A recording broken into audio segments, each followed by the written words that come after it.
Hey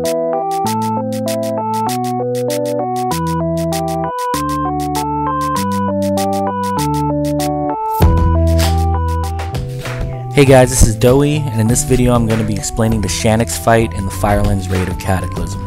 This is my first narrative video, so please bear with me and know that any comments are greatly appreciated. Shannox is one of the first boss encounters in Firelands. He's a hunter with 2 fellhounds that pull along with him and have different abilities that give the encounter its interesting feel. We completed this fight in 25-man with 3 tanks, 6 healers, and 16 DPS. Because of the implementation of the new dungeon guide, I'm going to try to avoid redundancy by avoiding going over every specific detail in this fight. So if there's a specific mechanic that you have a question on, just refer to your in-game dungeon guide or any of the various websites out there. What I'm going to focus on is how to successfully complete this boss without the use of tank swaps. With all 3 mobs being untauntable, you pretty much have 2 options. You can do it heroic Lady Death Whisper style and rotate Hand of Salvations, Blessing of Protection, tricks, misdirects between the tanks to properly juggle threat. Or you can try to manipulate the boss and the Fellhound's placement to where you can essentially let both debuffs fall off while they're moving. We chose the latter.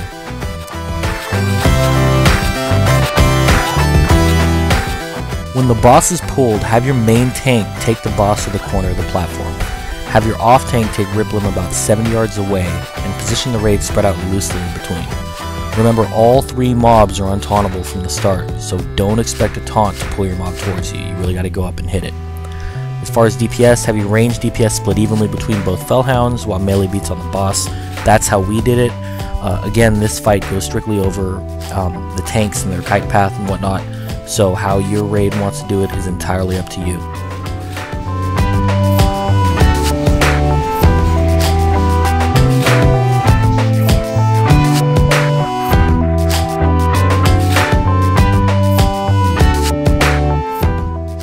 Managing Riplim is what makes or breaks this fight, so make sure your raid, especially your tanks, have a good idea of what's going on.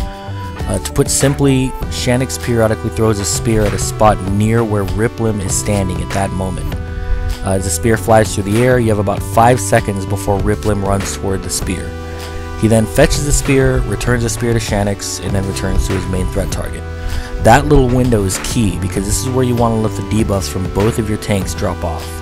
You start the fight taking Riplim and the boss far away from each other because you know the boss is going to throw his spear at Riplim, and the farther Riplim has to run to bring the spear back to Shannox, the more time you have for your debuff on your tanks to reset. Now, we found that if you let him just shoot his spear and have Riplim return it, there's about a 3 to 8 second window where the debuff is still on your main tank, and then Shannox just whacks him one time and renews his stacks. So to counter this, as soon as Shannox throws his spear and marks the red rune on the ground, I quickly kite Riplim away from the spear. You can see me heroic leaping, you can see me intervening party members there. This is key because the farther Riplim is away from the spear, the more time it takes for him to run to the spear and then again run back to Shannox, which in turn translates to more time for your main tank and off tank to reset your stacks. One more thing you'll want to note is that when the spear is being shot out, I'm running towards the raid and the boss, not away.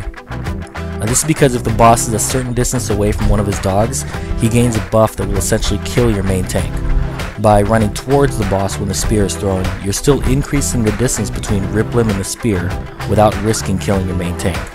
If you do it correctly, both your main tank and your off tank will have their stacks reset, and it's smooth sailing from there. In this particular fight, we used a 3rd tank who was a warrior, and what he did was he intervened the main tank right as Shannox got his spear back. This bought us a few extra seconds on letting the stacks reset by giving one of the stacks to the 3rd tank. After that, the main tank can grab the threat right back and continue the cycle. Before we implemented that, we actually tried it with 2 tanks, and I mean, we were getting windows where both of us were getting our stacks reset. It was just cutting it really close. So if you're doing 25-man and you have a prot warrior, I really recommend you having him intervene your main tank because it takes 1 melee swing away and it makes it so you have that extra, 5-10 seconds or so to give the debuff to your off tank rather than your main tank.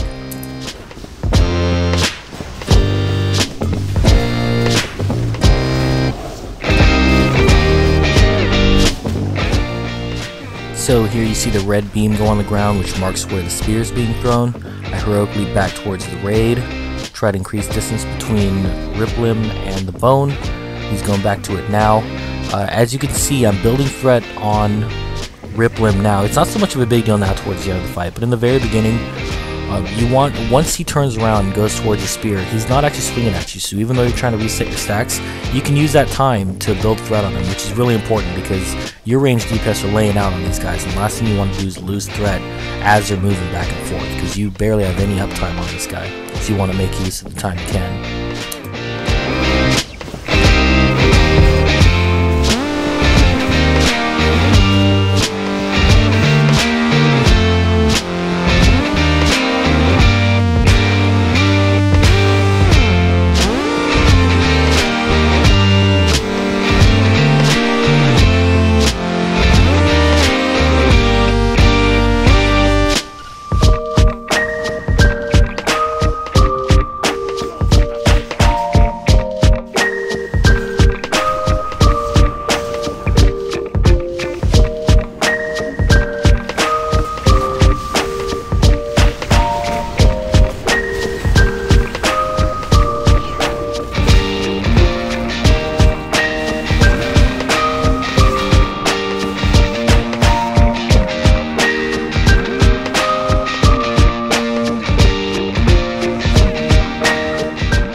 This continues up until the last phase, which is essentially a burn phase.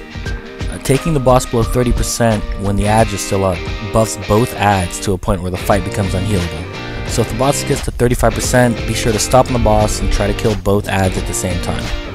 Once they're dead, it's an all-out burn on the boss.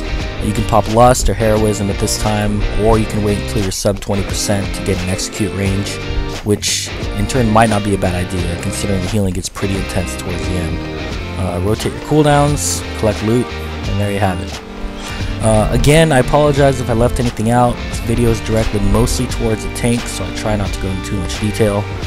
Feel free to comment or rate the video, and best of luck in Firelands. Thanks so much for watching.